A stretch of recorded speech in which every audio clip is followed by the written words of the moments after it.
नमस्कार दोस्तों, फिर से स्वागत है हमारे quick knowledge GK and GS math tips and tricks channel पे। हम आज इस सेशन में अध्ययन करेंगे कि इतिहास क्या है, इतिहास के पिता किसे कहा जाता है और इतिहास का जो वर्गीकरण है किसने किया और कितने भागों में किया। तो हम इसके बारे में जानेंगे आज विस्तार से। ये ज़्यादा बड़ा वीडियो तो नहीं है, लेकिन ये इसमें संपूर्ण ज्ञान आपको इसमें इतिहास के प्रारंभिक विषय में पूरा अध्ययन आपको मिलेगा। तो चलिए हम आज का सेशन शुरू करते हैं। तो इसके बारे में आपको एक चीज़ और बता देता हूं कि मैंने 2 वीडियो पहले यूट्यूब चैनल पे डाल रखा है, जिसका लिंक आपको डिस्क्रिप्शन में मिल जाएगा। हमारे चैनल पे सब्सक्राइब करके आप उसे पर कंटिन्यू अपना वीडियो जो है वॉच कर सकते हैं। तो चलिए शुरू करते हैं। सर्वप्रथम तो हम आपको ये बताना चाहते हैं कि इतिहास का वर्गीकरण हुआ कैसे और कितने भागों में इसे किया गया। तो ये चार्ट के माध्यम से हम समझेंगे। तो ये चार्ट का स्ट्रक्चर हम आपको दिखा रहे हैं कि इतिहास मुख्यतः 3 भागों में बांटा गया है। अध्ययन की दृष्टि से ये 3 भागों में बांटा गया है, जिसमें प्राचीन इतिहास, मध्यकालीन इतिहास और आधुनिक इतिहास, जिसका ड्यूरेशन भी हमने दिया है। ये प्राचीन इतिहास का ड्यूरेशन और मध्यकालीन इतिहास और आधुनिक काल का इतिहास आपको दिख रहा होगा। तो सर्वप्रथम पहले हम इतिहास के बारे में जान लेते हैं कि इतिहास है क्या, इतिहास कहते किसे हैं। तो बोल सकते हैं कि इतिहास के अध्ययन तो हम करेंगे, साथ ही साथ एक क्रमबद्ध रूप में, मतलब एक सीक्वेंस में अगर अध्ययन करते हैं तो वैसे घटनाओं को अध्ययन करने के जो माध्यम है उसे हम इतिहास कहेंगे, या उस विषय को हम इतिहास कहेंगे। इसके लिए हम आपके सामने परिभाषा 2 रख रहे हैं। पहला है जो इतिहास के बारे में कि इतिहास क्या है। तो इसके बारे में देखिए, इतिहास के अंतर्गत हम जिस विषय का अध्ययन करते हैं उसमें अब तक घटित घटनाओं या उससे संबंध रखने वाली घटनाओं का कालक्रमानुसार वर्णन होता है।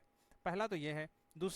दूसरे शब्द में इसी को कहें तो मानव की विशिष्ट घटनाओं का, मतलब कुछ ऐसे फैक्ट के साथ जो घटनाएं घटित हुए हैं उसका नाम ही इतिहास है। जो विशिष्ट घटना है, वो जितनी घटनाएं हैं उसके इतिहास कहेंगे। या फिर यह कह सकते हैं कि प्राचीन से लेकर नवीन की ओर आने वाली मानव जातियों से संबंधित घटनाओं का वर्णन इतिहास कहते हैं। अब जैसे कि अभी हम इतिहास के बारे में ही पढ़ रहे हैं, तो इतिहास के पिता हेरोडोटस हैं और इनके बारे में जान लेते हैं। ये हेलिकारनासस यूनान का एक शहर है। यहाँ रहने वाले इतिहासकार एवं भूगोलवेता थे, जिनका जन्म 484 ईसा पूर्व में हुआ एवं इनकी मृत्यु 425 ईसा पूर्व में हुआ। अगर आपको ईसवी और ईसा पूर्व नहीं समझ में आता है तो आप इससे समझ सकते हैं कि जो सन 0 जिससे बोला जाता है, उससे अगर पीछे जाएंगे तो उसे ईसा पूर्व बोलेंगे, और आगे जैसे आज 2023 है तो ये आगे की ओर जो बढ़ेंगे उसे हम ईसवी में बोलेंगे। ये सन 0 को लगभग ईसा मसीह के जन्म से काउंट किया जाता है, कि लगभग माना जाता है कि ईसा मसीह का जन्म 0 शताब्दी में हुआ है।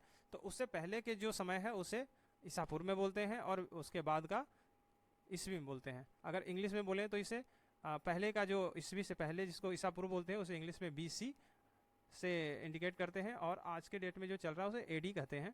फिर आगे बढ़ते हैं इसके बारे में। उन्होंने इतिहास का विस्तृत विवरण लिखने के लिए जाना जाता है, और साथ ही यह ग्रीको एवं फारसी जो युद्ध हुए थे इसके बारे में हेरोडोटस ने ऐतिहासिक घटनाओं को व्यवस्थित जांच करने वाला पहला लेखक था, जिन्होंने जो है ऐतिहासिक घटनाओं को अध्ययन कर व्यवस्थित तरीके से डेट वाइज, जैसे बोल सकते हैं कि आपने लिखा, और साथ ही इतिहास का पिता इन्हें कहा जाने लगा। अब इनकी उपाधि, ये जो इतिहास के पिता है, इनकी जो उपाधि थी उन्होंने उनको जो देने वाले थे वो प्राचीन रोमन वक्ता थे, जिनका सिसरो द्वारा प्रदान की गई थी।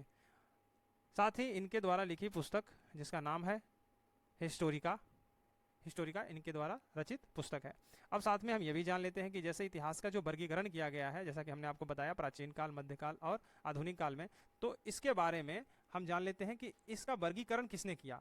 तो वर्गीकरण करने वाले थे जिनका नाम है, ये जर्मन इतिहासकार थे और इनका नाम था क्रिस्टोफ सेलियरस, जो इतिहास को 3 भागों में बांटा। मैं चित्र के माध्यम से इसलिए आपको दिखा रहा हूँ ताकि आपको यह इमेज जो है बने, आपके फिगर बने, जिससे आप इनको याद करने में आपको आसानी होगी। ये जर्मन इतिहासकार थे, आपको डिस्प्ले हो रहा होगा। इनका जो है जन्म 22 नवंबर 1638 में हुआ एवं इनकी 4 जून 1707 AD में इनकी मृत्यु हुई। इन्होंने इतिहास का वर्गीकरण किया है। साथ ही अब हम जान लेते हैं, वापस चलते हैं इतिहास के वर्गीकरण के साथ साथ उसके स्ट्रक्चर की तरफ। जैसा कि हमने आपको दिखाया प्राचीन इतिहास का जो शुरुआती दौर है, ऐसे तो इसके कई जवाब मिलते हैं, लेकिन मुख्य रूप से ऐसा माना जाता है कि मानव के इतिहास जब प्रारंभ हुआ वो 25 से 20 लाख ईसा पूर्व से शुरुआत हुआ है, जिसका कोई ठोस साक्ष्य तो नहीं मिलता, लेकिन आप याद कर सकते हैं कि यह लगभग 25 से 20 लाख ईसा पूर्व इनका जो है प्रारंभ हुआ था। साथ ही इनका जो ड्यूरेशन था 712 एडी तक था, यानी ईस्वी तक था। दूसरा मध्यकालीन जो कि 712 ईस्वी से 1707 ईस्वी तक था। और आधुनिक इतिहास जो 1707 ईस्वी से 1947 यानी आज़ादी तक इनका समय रहा। दूसरा हम बात करें यहाँ प्रागैतिहासिक काल का, जो कि प्राचीन काल को 3 भागों में बांटा गया है। प्रागैतिहासिक काल, आद्र ऐतिहासिक काल जिसे हम कांस्य युग भी कहते हैं, और तीसरा है ऐतिहासिक काल। इनके मैं ड्यूरेशन के हिसाब से जो है इसका आगे भी स्ट्रक्चर बना है, जैसे आप देख रहे होंगे स्क्रीन पे। प्रागैतिहासिक काल को 2 भागों में बांटा गया है। पहला है पाषाण काल और दूसरा है ताम्रकाल।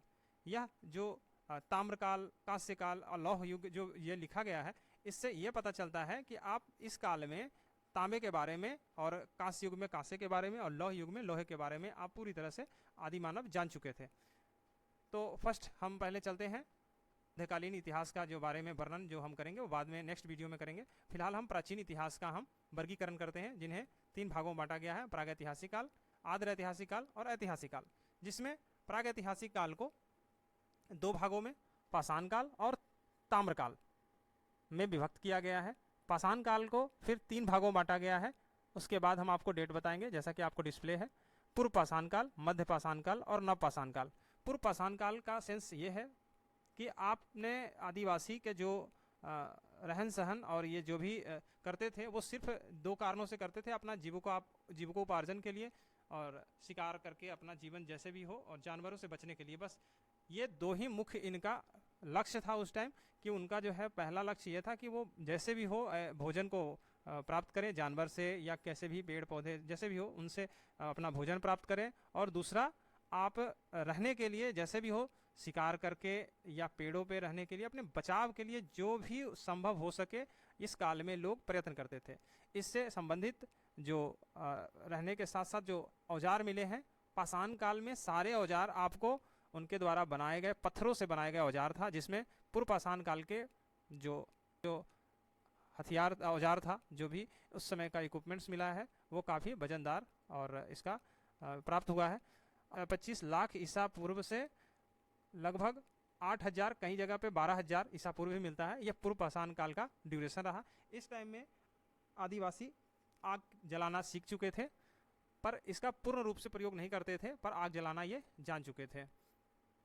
सेकेंड है पाषाण काल में ही मध्य पाषाण काल, जिसमें जो उनके द्वारा बनाए गए हथियारों का कुछ हद तक सुधार किया गया और वो पूर्व पाषाण काल के तुलना में बहुत ही लाइट वेट बनने लगे, जिसका ड्यूरेशन है 8,000 ईसा पूर्व से 4,000 ईसा पूर्व में। नेक्स्ट है नव पाषाण काल, जिसका ड्यूरेशन है 4,000 ईसा पूर्व से 500 ईसा पूर्व तक। नव पाषाण काल में मुख्य रूप से जो पूछे जाने वाले प्रश्न हैं, इस समय में ये लोग पूर्ण रूप से कृषि कार्य करने लगे थे। ये एक अस्थायी रूप से निवास करने लगे थे, एवं पालतू जानवर जो कुत्ता जानवर में पालने वाला पहला जानवर था। और तीसरा है, इन्होंने जो है कि पहिया इन्होंने बनाना सीख चुके थे नवपाषाण काल में। अब प्रागैतिहासिक काल का 2 भाग है, जिसमें ताम्रकाल आता है। तो ये ताम्रकाल नवपाषाण काल के ही बीच की घटना है, जिस समय ये लोग धातु के बारे में भी जान गए थे।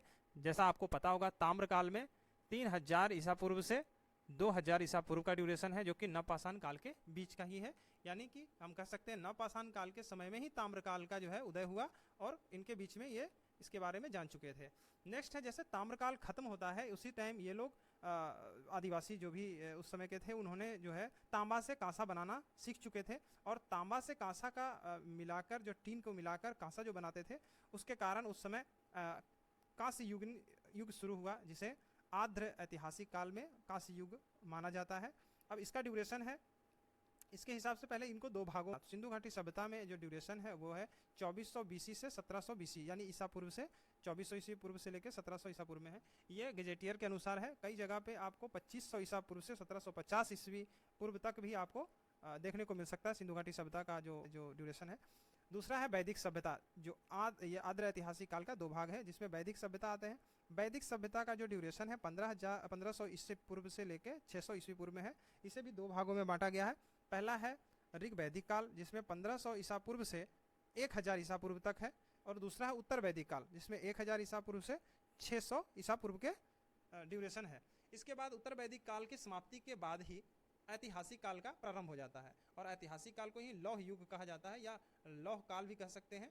इसमें सर्वप्रथम इस काल के जो लोग थे वो लोहे से पूर्ण रूप से परिचित हो गए थे और इन्होंने जो है अपने द्वारा बनाए गए औजार लोहे से निर्मित करने लगे थे। इस स्ट्रक्चर में आपको कुछ जीके जीएस इंपॉर्टेंट भी मिलेंगे। जैसे आप देख रहे होंगे, आपको ऐसे देखने से लग रहा होगा इसमें क्या जीके है, पर इसमें बहुत इंपॉर्टेंट है जो मैं आपको बोल रहा हूँ। उसमें आपको कई ऐसे पॉइंट क्लियर हो रहे होंगे जो कि आपने इससे पहले नहीं सुना होंगे, तो उस समय आप नोट कर लीजिए जब मैं वॉइस के माध्यम से आपको बता रहा हूँ। और नेक्स्ट है कि आप जो है इस समय आदिवासी जो सर्वप्रथम किस औजार का, जैसे धातु से निर्मित किस औजार का सर्वप्रथम प्रयोग किए थे, तो वो कुल्हाड़ी थी। और जैसा कि मैंने पशु के बारे में बताया आपको, और भोजन के लिए इन्होंने सर्वप्रथम जो है जौ का इस्तेमाल किया, गेहूं और जौ का इस्तेमाल किया।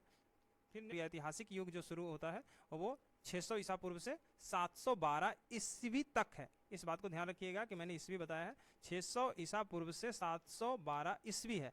फिर इस समय 712 ईस्वी के बाद लौह युग समाप्त हो जाता है और शुरू होता है हमारा मध्यकालीन इतिहास, जिस समय 712 ईस्वी से 1707 ईस्वी तक ये चलता है। नेक्स्ट है आधुनिक, जो कि आधुनिक इतिहास का ये ड्यूरेशन 1707 ईस्वी से 1947 यानी आज़ादी की लड़ाई तक है। ये भारत के इतिहास के हिसाब से ये वर्गीकरण है, भारत के जो इतिहास है उसके ड्यूरेशन कालक्रम अनुसार इसमें बांटा गया है। और साथ ही हम ये बताना चाह रहे हैं कि आपने जो इतिहास के बारे में जो डिस्क्राइब मैंने जो किया है वो फॉर्मेट में, इसे जो है आप खुद भी पेन से आप इस वीडियो को रोक कर या अलग से कहीं नोट्स बना सकते हैं या नोट कर सकते हैं। इसमें आपको हमेशा के लिए याद रहेगा, ताकि जब जीके शुरू हो उस समय पढ़ने में आपको भी इंटरेस्ट है। अच्छा, प्राचीन काल मध्यकालीन इतिहास कब से कब है ये सब आपको पता चल जाएगा। और इसमें हम आधुनिक युग, ये जो आद्र ऐतिहासिक युग है, आद्र ऐतिहासिक और प्राग ऐतिहासिक और ऐतिहासिक, ये जो तीन डिस्क्राइब किया है इसमें आपको, अभी इसमें आपको समझना है कि ये प्रागैतिहासिक को प्रागैतिहासिक क्यों बोलते हैं, इसके बारे में हम जान लेते हैं। प्रागैतिहासिक काल वैसी काल होती है जिसमें हमें इतिहास के लिखित प्रमाण यानी कुछ लिपियां जो है हमें ना मिली है। इस समय लिपि या कोई भी लिखित साक्ष्य हमें प्राप्त नहीं हुए प्रागैतिहासिक काल में। आद्र ऐतिहासिक, जैसा कि आपको पढ़ने से लग रहा होगा, आद्र ऐतिहासिक मतलब आधा कार्य ही हुआ है। कहने का सेंस ये है कि उस समय के जो साक्ष्य थे वो प्राप्त हुए हैं, पर उसे पढ़ा जाना संभव अभी तक नहीं हुआ है, उसे किसी के द्वारा अभी तक पढ़ा नहीं गया है। नेक्स्ट है ऐतिहासिक काल। ऐतिहासिक काल को कि ऐतिहासिक मतलब पूर्ण रूप से इस समय में लिखित साक्ष्य हमें प्राप्त भी हुए और हमने इसे पढ़ा, यानी पढ़ने में हमें भी सफलता मिल चुकी है। तो ये आपके तीनों काल हैं। बाकी पाषाण काल आप जानते ही हैं। पाषाण काल में सारे ये जो उपकरण थे वो यानी पत्थरों से निर्मित किए गए थे। ताम्रकाल, जिसमें तांबे से, और खास करके ये नवपाषाण काल में आता है, तो उस समय पत्थर भी पूर्ण रूप से मतलब पत्थरों द्वारा नुकीले औजार बनाए जाने लगे और यह मध्यपाषाण काल की तुलना में बहुत ही आधुनिक था। और आद्र ऐतिहासिक में दो आपको है, सिंधु घाटी सभ्यता, वैदिक सभ्यता, जिसका ड्यूरेशन आप देख ही रहे हैं। वैदिक सभ्यता में दो हुए, ऋग्वैदिक, उत्तर वैदिक, इसके बारे में भी आपको मैंने बता दिया। ऋग्वेद में जो भी चीज़ें हैं, जो क्वेश्चन आते हैं, वो सारे हमने वन लाइनर क्वेश्चन वीडियो में कवर किया है। और उत्तर वैदिक काल में भी सेम हमने सारे क्वेश्चन जो है वन लाइनर क्वेश्चन का जो सीरीज चल रहा है हमारा, उसमें हमने कवर किया है। और ऐतिहासिक का ड्यूरेशन आप देख रहे हैं। ड्यूरेशन के साथ साथ आप ये भी याद रखें कि इसमें घटनाएं क्या थी। पूर्ण रूप से ये जो है विकसित कह सकते हैं, इसमें सभ्यताएं जो भी उस समय की थी, उस समय लिखित साक्ष्य हमें जो लिखित रूप में मिला है उसे हम पढ़ सके हैं। दूसरा, आद्र ऐतिहासिक में सिंधु घाटी सभ्यता से क्वेश्चन आता है कि सिंधु घाटी सभ्यता किस युगीन की सभ्यता थी या किस युग की सभ्यता थी। तो आप बता सकते हैं यह कांस्य युगीन सभ्यता थी, यानी कि इस समय लोग कांसे से निर्मित उपकरण बनाना जान गए थे, जो तांबे के साथ टीन को मिला के बनता है। तो आज का सेशन हम यहीं समाप्त करें। जैसा कि हमें ज्ञात है, पूर्व पाषाण काल का हमने ड्यूरेशन आपको बताया है कि 25,000 से 20,000 लाख वर्ष ईसा पूर्व जो है इसका ड्यूरेशन है। कुछ बुक में इसमें जो इसका लास्ट ड्यूरेशन 12,000 ईस्वी पूर्व से लेके भी माना जाता है, कुछ 8,000 ईस्वी पूर्व भी माना जाता है। तो आप यही याद रखें कि 25 लाख ईस्वी पूर्व से 8,000 ईस्वी पूर्व तक इसका पूर्व पाषाण काल का ड्यूरेशन है। तो बहुत बहुत धन्यवाद, आपने हमारा इस चैनल के माध्यम से हमें सपोर्ट किया। हमारे इस YouTube चैनल को सब्सक्राइब करें ताकि आपको और भी कंटेंट इस पर प्राप्त होते रहे।